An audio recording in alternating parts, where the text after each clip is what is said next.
Bienvenue sur Top Invest, la chaîne des top d'investissement. Ici, on parle essentiellement d'entreprises de qualité. Avons-nous une opportunité d'investissement sur PepsiCo? C'est la question à laquelle on va essayer de répondre en se basant sur les états financiers de la compagnie. Donc, en réalité, on va commenter ici les résultats ici du premier trimestre, d'accord? Donc, on va les regarder ici rapidement. Donc, quand je dis regarder rapidement, en fait, je vais passer directement ici par zone bourse, histoire de voir à peu près qu'est-ce qui s'est passé. On s'entend que sur les derniers trimestres ici, on avait déjà remarqué que l'entreprise augmenter ses prix, d'accord, même si on devrait s'attendre également à un certain ralentissement, mais elle a connu une période assez exceptionnelle. Les marges ont drastiquement augmenté sur cette compagnie-ci, donc on peut le voir ici, notamment si on va sur PepsiCo. Il faut également voir qu'avec en période d'inflation, c'est voilà.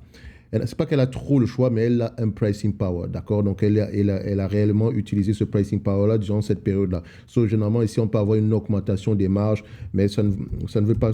enfin, quand on dit une augmentation des prix ici, ça ne veut pas forcément dire que ça va avec les marges également. Dites-vous que parfois, c'est juste uniquement pour atténuer la hausse des coûts. Mais elle se comportait également bien ici, son segment ici frito-lait. Donc, tout ce qui concerne les chips, etc., surtout en Amérique du Nord, se comportait très, très, très, très, très bien. Donc, on va aller rapidement ici sur cet article, on va le lire, on va faire une évaluation rapide ici, parce qu'on en a déjà fait une ici sur l'entreprise, donc plusieurs même, donc on va être assez rapide ici. Donc vous vous rappelez qu'on a parlé de Coca-Cola hier. J'aimerais préciser une chose.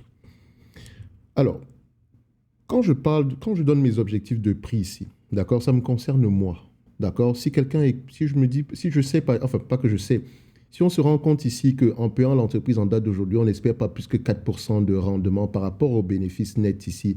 Si ça ne m'intéresse pas, c'est moi que ça n'intéresse pas. Si ça vous intéresse, vous, tant mieux. Ce n'est pas un problème, d'accord? Pas la peine de se chamailler par rapport à ça. Attention, personne ne s'est chamaillé par rapport à ça, mais je trouve qu'il y a toujours des gens qui sont assez surpris qu'on ne soit pas dans le même sens, qu'on n'aille pas dans le même sens que Coca-Cola ne m'intéresse pas. Ce n'est pas parce que Coca-Cola est une mauvaise entreprise, ça ne m'intéresse juste pas au prix actuel. OK? Tout simplement parce que j'aimerais avoir un rendement plus élevé par rapport à mon coût d'achat. OK? Ce n'est pas un rendement du dividende, vous savez que c'est pas comme ça qu'on réfléchit. Donc, et toujours comparer Coca-Cola par rapport à autre chose. D'accord? Il y a des entreprises dans ce monde-ci, en date d'aujourd'hui, qui vous permettent, qui ont à peu près le même niveau de qualité, d'accord? Qui vous permettent à peu près d'espérer un rendement sur coût de près de 7%. Il y en a certaines, plusieurs qu'on a déjà eu à citer ici.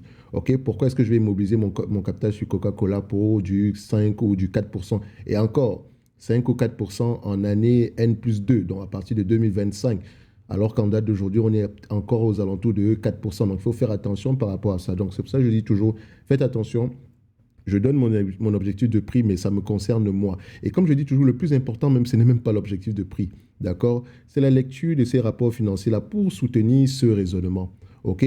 Donc, ce n'est pas le fait qu'on aille dire ici que oui, je pense que cette entreprise, il vaut 100 dollars selon X ou Y. Non. D'accord? Enfin, quand je dis selon X ou Y, c'est le selon X ou Y qui est important, en fait.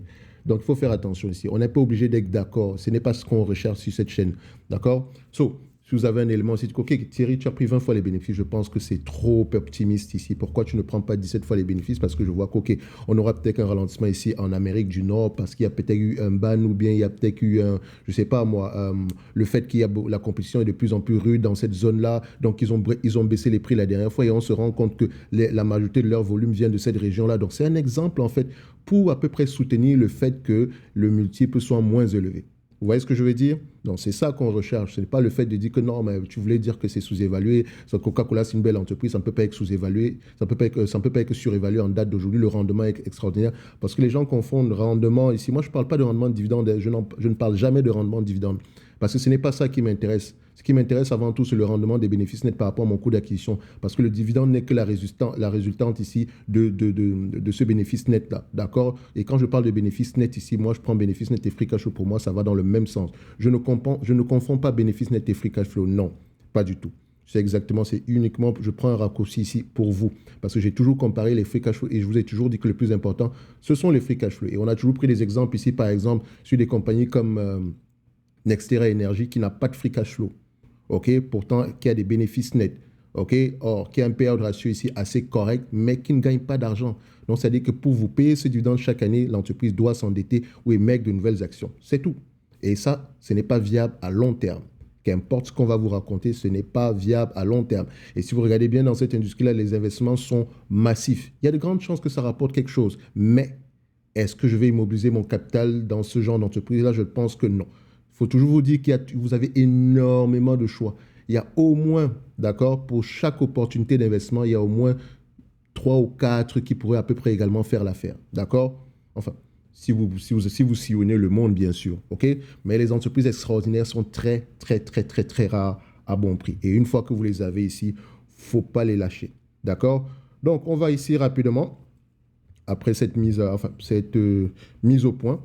Donc, le groupe américain de snacks et boissons PepsiCo a revu ses perspectives en hausse pour 2023 après avoir enregistré des revenus en nette croissance au premier trimestre, dopés notamment par l'Amérique du Nord. On se rappelle que l'Amérique du Nord, voilà, ça continue, reste encore la région où les volumes sont de plus en plus élevés.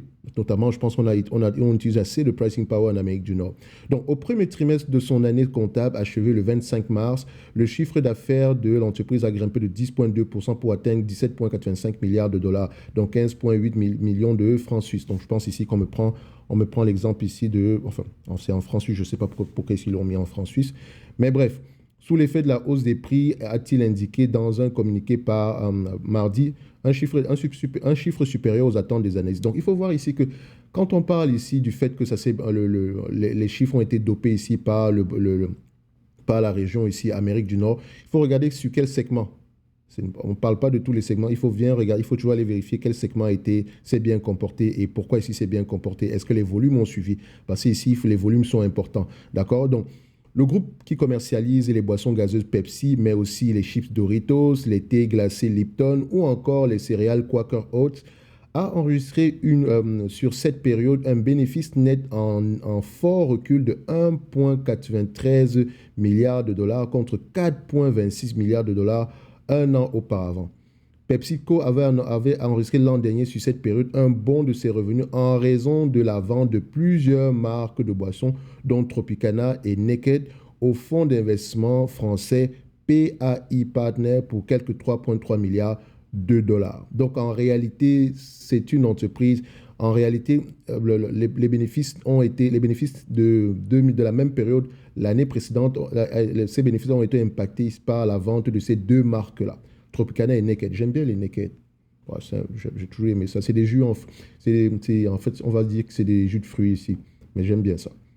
Donc, ici, ils l'ont vendu à 3,3 milliards. Donc, si on enlève le 3,3 milliards du 4,26, ici, on peut se rendre compte qu'on a quand même une énorme croissance en réalité. OK, donc tout en vérifiant également que cette partie, que ce ne soit pas impacté ici par à peu près la vente également de quelques éléments. Donc, il faut voir dans le 1,93 ici, qu'est-ce qui est inclus. OK, donc, dans le détail, sur les 3 premiers mois de l'année, les revenus en Amérique du Nord des produits Frito-Lay, Doritos, Ruffles, Cheetos, etc., ont grimpé de 15% soutenus par des hausses de prix. Toujours dans cette région, les ventes de la division Quaker Foods, dont céréales, barres énergétiques, ont grimpé de 9% et celles des boissons gazeuses Pepsi de 8%. Donc, quand on parle ici des ventes augmentées, il faut toujours aller regarder, comme je l'ai dit, différence entre le prix et le volume. C'est important. Si les prix augmentent, les volumes baissent, c'est déjà assez dangereux parce que ça montre que le marché, voilà, les hausses de prix futures seront de moins en moins évidentes. OK? Si les volumes continuent à augmenter alors que les prix augmentent, c'est intéressant. Donc, ça veut dire qu'on a encore un tout petit peu de marge de manœuvre pour l'augmentation des prix. D'accord? Donc, l'Amérique latine a elle aussi connu une solide croissance de son chiffre d'affaires, 21%. Donc, les revenus en Europe ont progressé de 5%. La région Afrique, Moyen-Orient, Asie du Sud est restée quasiment stable, principalement en raison des effets de change, donc plus 2%, mais plus 29% à taux de change comparable. Donc, s'il n'y avait pas eu cette variation de taux de change entre-temps, on aurait eu du plus 29%. Donc, c'est-à-dire que le dollar ici a dû impacter, entre parenthèses, négativement cette compagnie-ci. Et c'est une situation qui peut être temporaire, OK? Donc, il y a des périodes comme ça. Donc, enfin, l'Asie-Pacifique est en léger repli, là aussi en raison des effets de change, moins 1%, mais 4% en comparable. Fort de ces résultats, PepsiCo a relevé ses prévisions pour 2023. Il anticipe désormais une croissance de son chiffre d'affaires hors fusion-acquisition et effet de change de 8% contre 6% précédemment. Il prévoit aussi un bénéfice par action et hors éléments exceptionnels en hausse de 9% sur un an contre 8% annoncé précédemment. Donc, le groupe continue de prévoir des rachats d'actions et de l'ordre d'1 milliard de dollars pour l'année en cours. Donc, grosso modo, les nouvelles sont bonnes par rapport à PepsiCo. OK? On s'entend que ça, ce ne sont pas les éléments financiers ici. Ça, c'est une note générale ici. Donc, moi, je l'utilise ici pour qu'on aille rapidement. OK? Ça veut dire que si vous êtes actionnaire de Pepsi, vous devez lire les rapports financiers. Et surtout, le plus important, comme je l'ai toujours dit, quand vous lisez les rapports financiers, écoutez les conférences call également. C'est très important. Les deux sont indissociables parce que dans les conférences call, vous avez des détails que vous n'avez pas dans les rapports financiers. Donc, les deux sont importants. Donc, ici, c'est le travail qu'un investisseur, donc quelqu'un qui posséderait du PepsiCo, devrait faire aujourd'hui. D'accord? Donc, oui, vous encaissez les dividendes, mais vous comprenez que chaque trimestre ici, il faut à peu près vérifier si on garde si la ligne de conduite est toujours respectée ici. OK? Donc, on peut s'asseoir et se dire que non, par le passé, ça s'est bien passé, ils se sont bien comportés. Il y a de grandes chances que dans le futur, ça se passe également très bien. Mais attention, votre rôle en tant qu'investisseur est d'anticiper au maximum. Et quand je dis anticiper ici, ça ne veut pas dire que paniquer à la moindre variation ici. C'est de se dire qu'OK, en date d'aujourd'hui, qu'est-ce qui s'est passé dans ce business-ci? OK, ils continuent à respecter ça, ça, ça. Oh, ça se passe mal en Amérique du Nord. OK, on va vérifier là-bas. Donc, ils nous ont dit ici que le prochain trimestre, ça va aller mieux parce qu'ils vont prendre des mesures. OK, donc on va voir au prochain trimestre qu'est-ce qu'il en est. Au prochain trimestre, on se rend compte que l'Amérique du Nord, c'est encore, voilà, la situation est toujours assez difficile. Là, maintenant, il faut commencer à prendre des pincettes dans le sens où le management, vous avez déjà mentionné que non, ça va mieux aller le trimestre prochain et le trimestre prochain arrive et on se rend compte que ça ne va toujours pas. Donc, pourquoi est-ce que vous m'annoncez ce genre d'informations? Donc, ça veut dire que le management ici aujourd'hui, il faut faire maintenant attention à ce qu'ils vont mentionner dans le futur. OK, dans le sens où ils vous ont déjà trompé une fois. Enfin, quand je dis trompé techniquement, s'ils vous disent qu'on aura 100, il vaudrait mieux qu'on ait au moins 100. Si on a 102, 105, 106, tant mieux. OK, donc il faut suivre au jour le jour vos différentes entreprises ici. C'est assez important. Maintenant, en termes d'évaluation, qu'est-ce que ça donne? Vous savez ici que moi, j'aime prendre en considération la dette. OK, j'aime toujours prendre en considération la dette. Il faut également remarquer que nous avons une entreprise ici. Quand je regarde vraiment les free cash flow, on peut à peu près avoir aux alentours de 10 milliards par là de free cash flow. On a une dette nette de combien? On a une dette nette ici aux alentours de 33, 34 milliards par là. Donc, elle peut repayer sa dette nette ici en 3 ans et demi. Ce n'est pas son ambition de pouvoir repayer sa dette ici, mais voilà, elle n'est pas endettée. On va le dire. Enfin, elle n'est clairement pas. Elle a les moyens de payer sa dette. D'accord? Si vous prenez même la dette nette sur EBITDA ici, vous aurez encore quelque chose de plus élevé que ça. Donc, je pense que la dette nette sur EBITDA, on est à presque 2,5 ici. OK? Donc, les prévisions futures sont assez bonnes ici.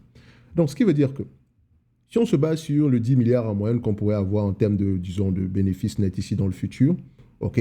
10 milliards ici, j'arrondis, hein? 10 milliards par rapport à la capitalisation boursière actuelle.